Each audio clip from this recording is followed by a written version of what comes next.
So doctor, கரண்ட்டாக நிறைய infertility cases வந்துட்டு இருக்கு. So what to you think is the reason இந்த கேசஸ்க்கெல்லாம்?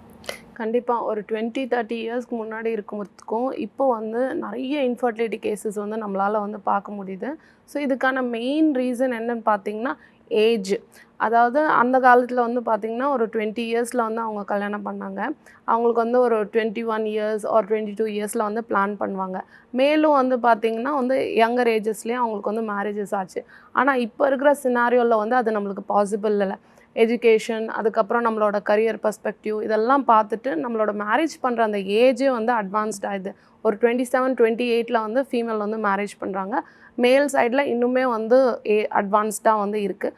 இது இல்லாமல் ஒரு முக்கியமான காரணமாக நம்ம என்ன பார்க்கலான்னா லைஃப் ஸ்டைல் ப்ராப்ளம். அதாவது ரொம்ப அதிகமான ஸ்ட்ரெஸ் வந்து இருக்குது, ரொம்ப செடன்ட்ரியான லைஃப் ஸ்டைல் வந்து இருக்குது. நிறைய பேர் வந்து ஐடி எம்ப்ளாயீஸ்க்கு தான் நம்ம வந்து infertility hard to say, but truth என்னென்னா நிறைய இன்ஃபர்டிலிட்டி ப்ராப்ளம்ஸ் வந்து நம்ம ஐடி எம்ப்ளாயீஸில் வந்து பார்க்குறோம். ஸோ இந்த மாதிரி ரீசன்ஸும் இருக்குது. அதே மாதிரி நம்மளோட என்வாயரமெண்டல் டாக்ஸின்ஸு, பெஸ்டிசைட்ஸ் இன் அவர் ஃபுட்டு, நம்ம டே டு டே யூஸ் பண்ணக்கூடிய கெமிக்கல்ஸ், அதாவது எண்டோக்ரைன் டிஸ்ட்ரப்டர்ஸ்ன்னு நம்ம சொல்லுவோம்.